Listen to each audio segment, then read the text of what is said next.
Buenas noches a todos y a todas las que están hoy presentes. Vamos a dar una charla más de las jornadas interresidentes. Yo soy Santiago Pereira, soy residente de clínica. El tema que toca hoy es enfermedad renal crónica. Bueno, un poco el plan de la charla consiste en repasar un poco de la anatomofisiología del sistema urinario. Creo que esta es la clave de poder entender después la clínica y la terapéutica de la patología renal crónica.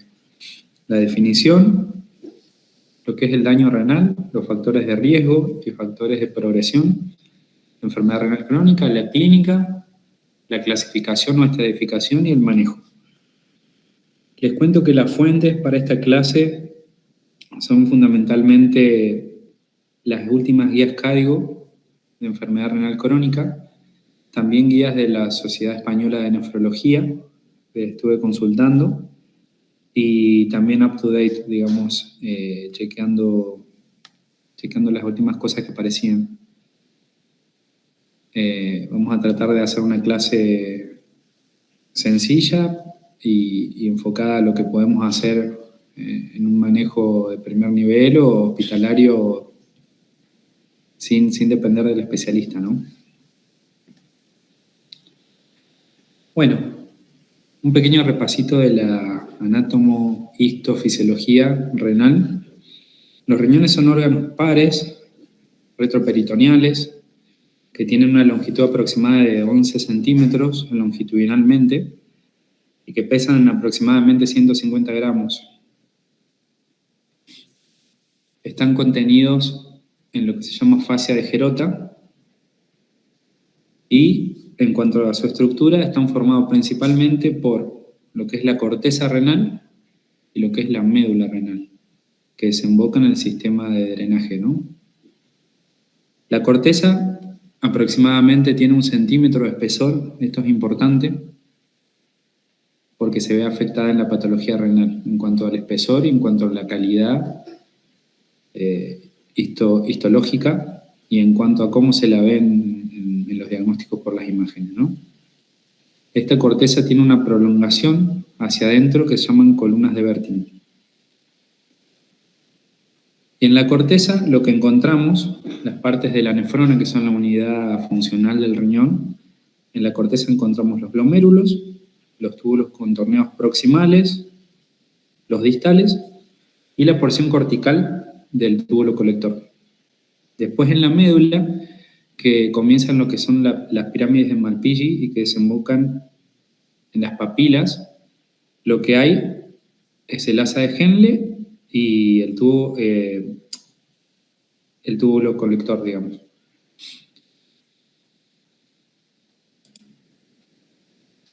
En cuanto a la fisiología, las funciones de los riñones son muchas, son complejas y son muy importantes. Yo diría que el riñón es uno de los órganos más complejos en cuanto a su estudio. Podríamos dividir sus funciones en excretoras y en secretoras. Entre las excretoras, el riñón elimina los productos por la orina. Estos productos son principalmente desechos metabólicos. Estos desechos metabólicos son los que se llaman toxinas urémicas o también escorias nitrogenadas, que son fundamentalmente productos del metabolismo de las proteínas.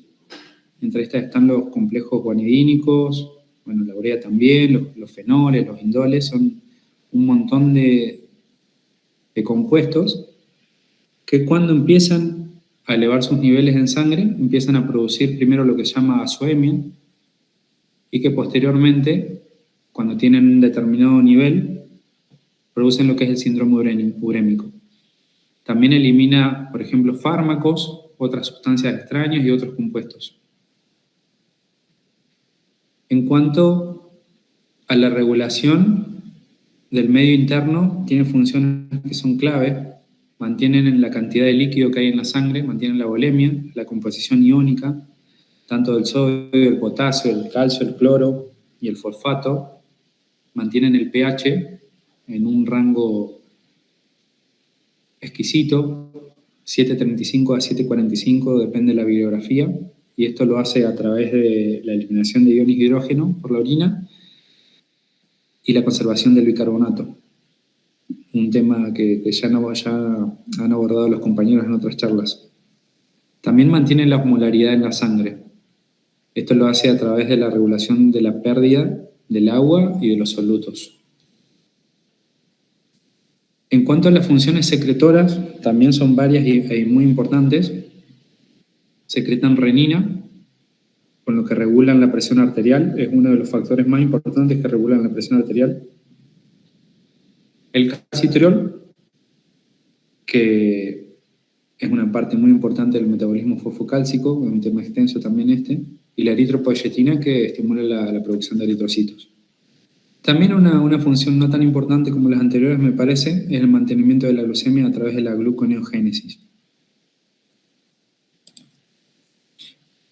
Una de las últimas funciones renales que se están estudiando hace un par de años tiene que ver con la secreción renal de la proteína cloto, que tiene una función parácrina y hormonal, que se sintetiza en los túbulos contorneados proximal y distal y que tienen funciones a nivel sistémico.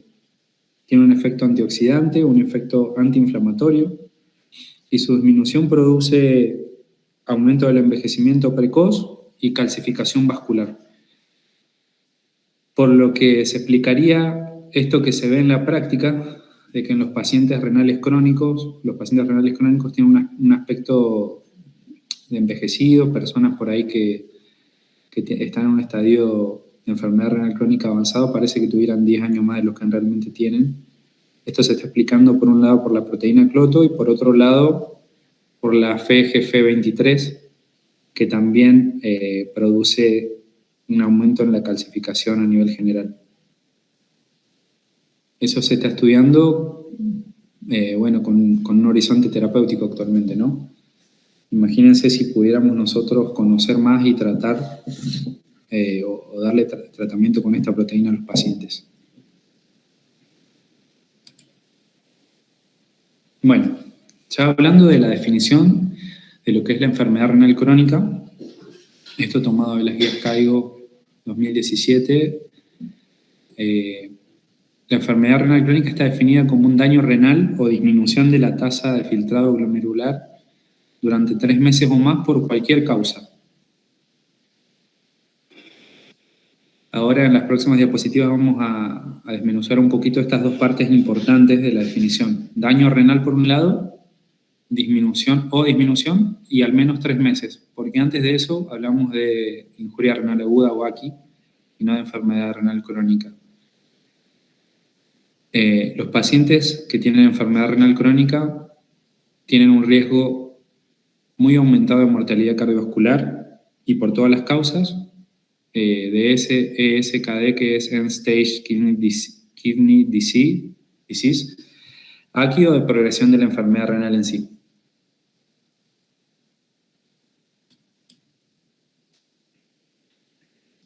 Bueno, daño renal se llama a las anomalías patológicas en los riñones, que pueden ser nativos o trasplantados, y consisten en albuminuria.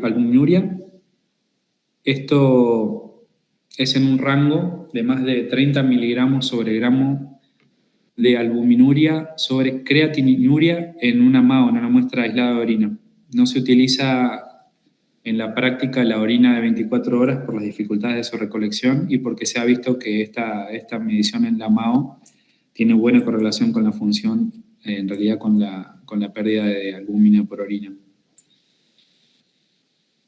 Esta albuminuria es un marcador importante de disfunción endotelial en todo el organismo, ya que el glomérulo es una parte del sistema capilar del organismo, digamos. Al tener albuminuria uno puede inferir que así como está afectada el sistema capilar a nivel renal, así está en retina, así está en corazón y así están los miembros, en todo el resto de la vasculatura, ¿no?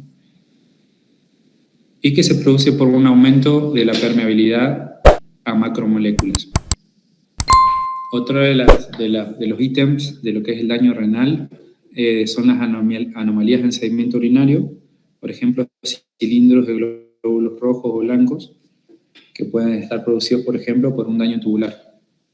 Anomalías en las imágenes, es decir, encontrar riñones poliquísticos, riñones aumentados de tamaño, hidronefrosis, o riñones pequeños, o con pérdida de relación córtico-medular. Esto de la relación córtico-medular se lo ve a nivel imagenológico, como habíamos dicho, la corteza aproximadamente mide 1 centímetro y tiene una densidad muy distinta a la médula renal.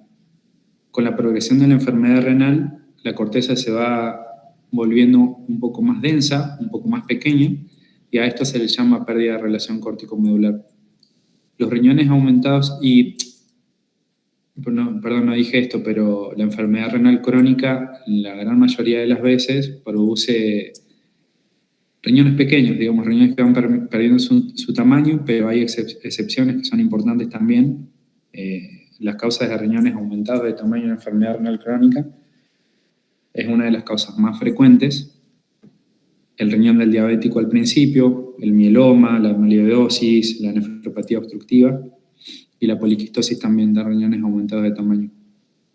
Tener una biopsia patológica también, digamos, es una forma de constatar el daño renal, y los pacientes trasplantados se consideran con daño renal.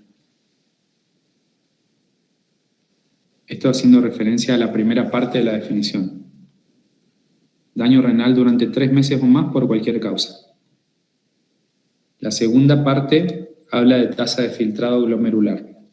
La tasa de filtrado es la forma que en la práctica se utiliza para valorar la función renal en general.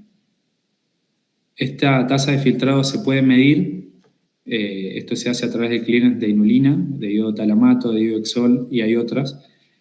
En la práctica esto no se hace porque es caro y no está disponible en los hospitales, sino que solamente en laboratorios de investigación. Y lo que se hace es estimar la tasa de filtrado glomerular. Y se hace a través de fórmulas. Todas o casi todas relacionan lo que es la creatininemia con el sexo, la edad, la raza y el tamaño corporal. No tiene sentido memorizarse las fórmulas hoy en día. No sé si los nefrólogos lo siguen haciendo, porque hay aplicaciones que incluso están validadas por las sociedades de nefro, en las que uno puede ingresar los datos del paciente y calcularlos. En la práctica, la MDRD está siendo desplazada a nivel mundial por la CKD-EPI, ya que se ha visto que tiene una mejor relación en cuanto a la estimación de la función del filtrado glomerular con respecto a las mediciones, como habíamos dicho, por ejemplo, de inulina, sobre todo en pacientes que tienen filtrados mayores a 60. La de Cockcroft-Gault se utiliza todavía, sobre todo en el ajuste de los medicamentos, de los antibióticos a la función renal, ya que las aplicaciones y las guías están basadas en la ecuación de Cockcroft-Gault para el ajuste de los antibióticos a la función renal. Es decir, tenemos que utilizar CKD-EPI y solamente para el ajuste antibiótico podríamos utilizar la otra. Actualmente se está viendo que la cistatina C es un marcador endógeno que es mejor que la creatina y que varía menos con el tamaño de la masa muscular del paciente y que se relaciona mejor como predictor de riesgo cardiovascular y de mortalidad. En nuestro medio no está disponible todavía, pero es lo que se viene quizás. Y se define como tasa de filtrado disminuida cuando está menor a 60 mililitros minuto sobre 1,73 metros cuadrados. Y se habla de insuficiencia renal cuando tenemos una tasa de filtrado menor a 15 mililitros, que bueno, ya vamos a ver en la estadificación o clasificación a qué se corresponde. ¿Vamos bien hasta ahí? ¿Me escuchan? Sí, Santi, todo bien. Perfecto. Bueno, seguimos. Acá hay un ejemplo de lo que es la fórmula de CKD-EPI, que es la que usamos en nuestro medio. Como les decía, no tiene sentido sabérselas de memoria, ni siquiera tenerlas, ya que tenemos aplicaciones en el celular por las que, ingresando algunos pocos datos, podemos tenerla, digamos. Bueno, ¿cómo se confirma la cronicidad? Repito que para hablar de enfermedad renal crónica tenemos que tener constancia de que el paciente tiene el daño renal por más de 3 meses. Esto se hace a través de revisión de mediciones pasadas del laboratorio viejo de los pacientes o de estimaciones de la tasa de filtrado, mediciones anteriores de albuminuria y proteinuria, análisis de sedimento patológico que tengamos de hace más de 3 meses, los hallazgos por imágenes, de los que estuvimos hablando un poco, como volumen renal reducido y reducción del espesor cortical, quistes, y, bueno, obtener obviamente mediciones repetidas. En cuanto a los factores de riesgo para, por un lado, presentar enfermedad renal crónica y que también son los factores que predisponen a la progresión de la enfermedad renal crónica, tenemos no modificables, que son la edad. Se ha visto que a partir de los 40 años se pierde 1 mililitro o minuto de filtrado. El sexo masculino, esto está visto empíricamente. Las personas que están en terapia de sustitución renal, el 60% de ellos son hombres. También es más frecuente en la raza negra y en los afroamericanos. No está del todo determinado por qué. Y las personas que han tenido bajo peso al nacer tienen menor cantidad de nefronas. En cuanto a los modificables, y acá está el trabajo del equipo de salud, principalmente está la diabetes, también la hipertensión arterial, lo que hay que tratar de mantener para no progresar una enfermedad renal crónica es una sistólica de 140 y una diastólica de 90, menos de eso. La obesidad, que produce hiperfiltración, la dislipemia, el tabaquismo, la hiperuricemia, la hipoalbuminemia, la enfermedad renal, la enfermedad cardiovascular y la privación sociocultural, en el sentido de que una persona desnutrida, que no tiene acceso a un sistema de salud, obviamente, y que presenta cualquiera de los factores modificables de arriba, tiene más riesgo de progresar a enfermedad renal crónica que un paciente que socioculturalmente tiene acceso a estos tratamientos y que tiene la educación para entender lo que le está pasando, ¿no? Y los factores que son inherentes a la enfermedad renal crónica son la anemia, la hiperfosfatemia y la acidosis metabólica, que son causa y consecuencia de la enfermedad renal crónica, ¿no? Como vemos, todas las otras, la hipertensión, diabetes, la dislipidemia, el tabaquismo, producen un daño renal, pero como dijimos en la parte de la anatomofisiología, la vasculatura, la microvasculatura renal es solamente una muestra del estado vascular y microvascular del paciente, ¿no? Bueno, clínicamente, si recordamos un poco lo que es la fisiología, vamos a ver cómo va a estar afectada clínicamente el paciente cuando presenta la enfermedad renal crónica, ¿no? Que comienza al principio, como dijimos, con azoemia, pero que después progresa a lo que es el síndrome urémico y a la clínica que en una enfermedad avanzada o terminal es muy florida, pero que puede pasar desapercibida o asintomática incluso por muchos años.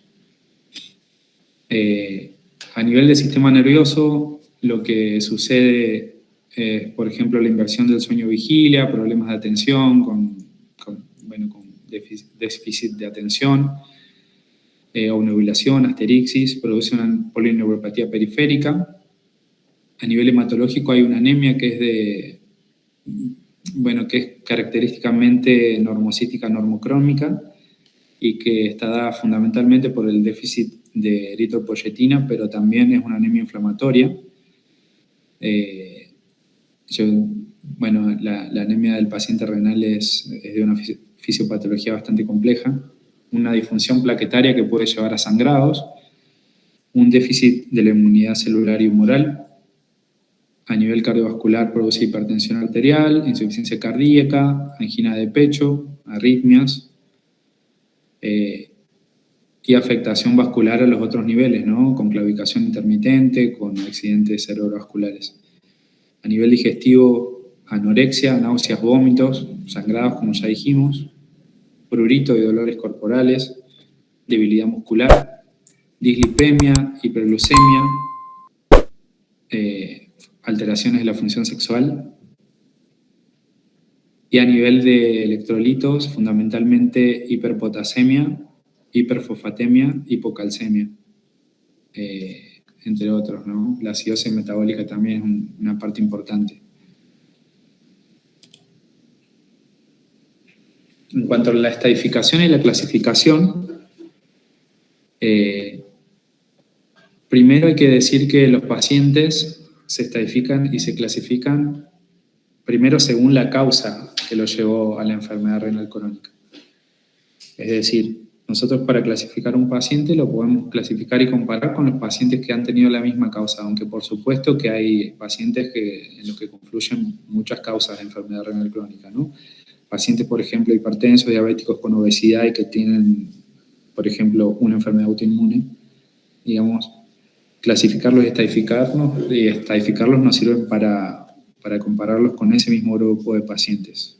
No es lo mismo estadificar a ese paciente que, por ejemplo, a un paciente que tiene una poliquistosis renal.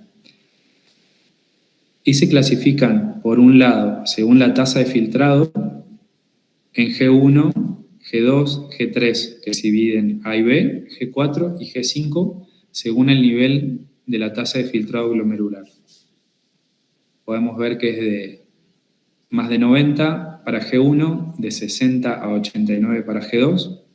G3 está dividido, acá lo divide en 15 de filtrado, de 45 a 59 es la A, de 30 a 44 la B.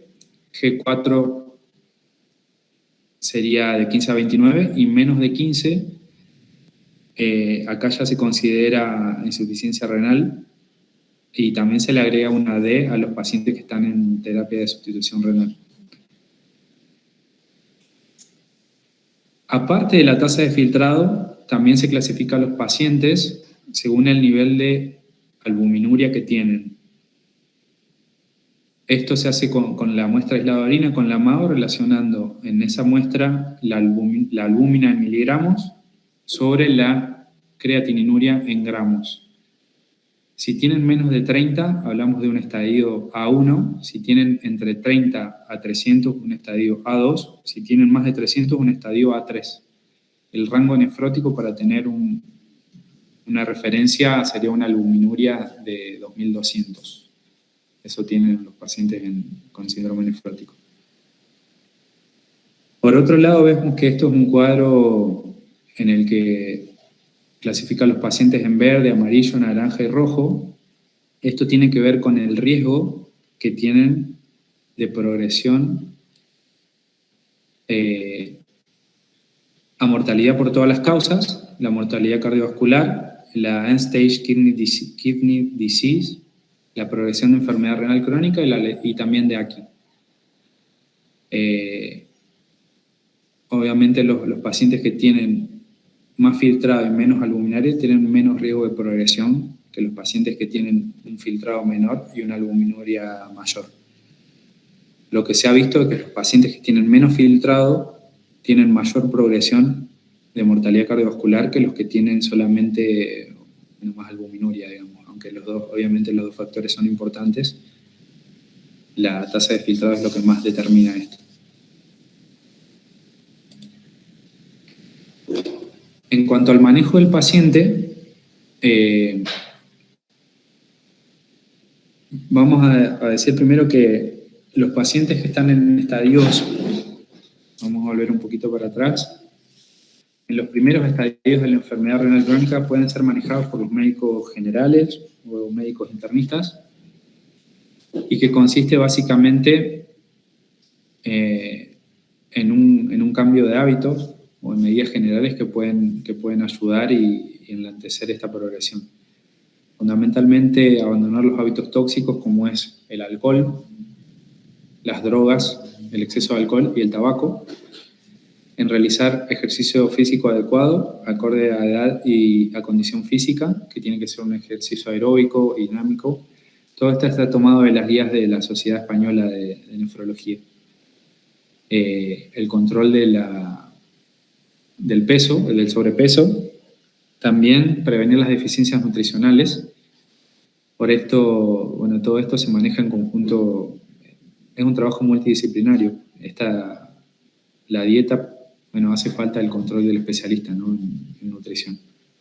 Hay que adecuar la ingesta de carbohidratos y de lípidos en cuanto a las medidas generales, mantener la hidratación. Obviamente hay que tener cuidado con los pacientes cardiópatas y hay que controlar la hiponatremia. En cuanto al manejo dietético específico, como habíamos dicho al principio, fundamentalmente estas escorias nitrogenadas son productos del metabolismo proteico, por lo que un exceso de proteínas puede empeorar la clínica de los pacientes en la alimentación, así como la desnutrición proteico-calórica puede empeorar la evolución de los pacientes, por lo que hay que manejar esto en un rango y hay que tenerlo mucho en cuenta, digamos. Lo que se considera ideal es aproximadamente 0,8 gramos por kilo por día de proteína. La restricción salina, con 3 a 5 gramos por día. Y obviamente, bueno, el manejo del resto de los iones, ¿no? Con la dieta.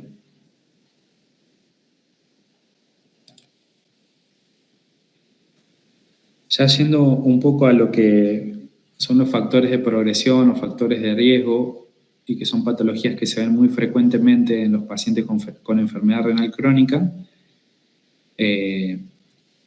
la renoprotección se realiza con YECA y ARA con el objetivo de controlar la hipertensión arterial y este efecto cardioprotector que tienen y para disminuir la proteinuria. La hipertensión arterial se trata de entrada con YECA y ARA, a lo que se pueden ir sumando el resto de los grupos terapéuticos de hipertensión arterial, como son los calcio antagonistas, los alfa bloqueantes, los beta bloqueantes y vasodilatadores, con el objetivo de conseguir una tensión arterial de menos de 140 de sistólica y 90 de diastólica. Y en pacientes diabéticos o que tienen proteinuria, esto baja a 130 de sistólica y 80 de diastólica. Obviamente hay consideraciones para grupos especiales de pacientes. No vamos a ahondar mucho en esto porque quiero hacer una clase demasiado extensa. El manejo hidrosalino y la presión arterial también se realiza con diuréticos, con el objetivo de controlar por un lado la presión arterial y prevenir los edemas. En pacientes diabéticos el manejo se hace con insulina, con el objetivo de mantener una hemoglobina glicosilada menor a 7. La dislipemia se trata con estatinas, la acidosis metabólica con bicarbonato de sodio y la hiperuricemia con allopurinol.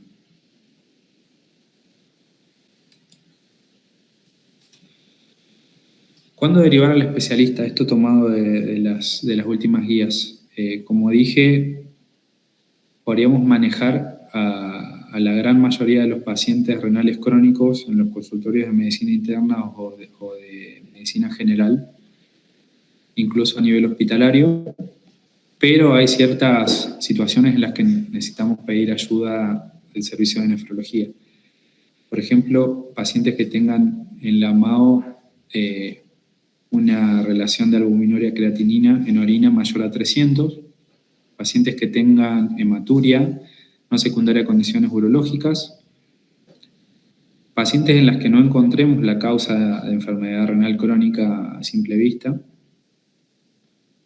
pacientes en los que disminuya en más de un 30% la tasa de filtrado sin una explicación obvia en menos de 4 meses.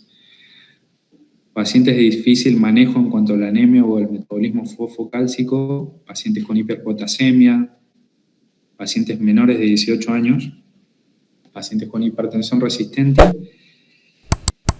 Pacientes con nefrolitiasis recurrente o extensa, por ejemplo, los pacientes con litiasis coraliforme, o con enfermedades renales hereditarias, como la intersticial autosómica dominante.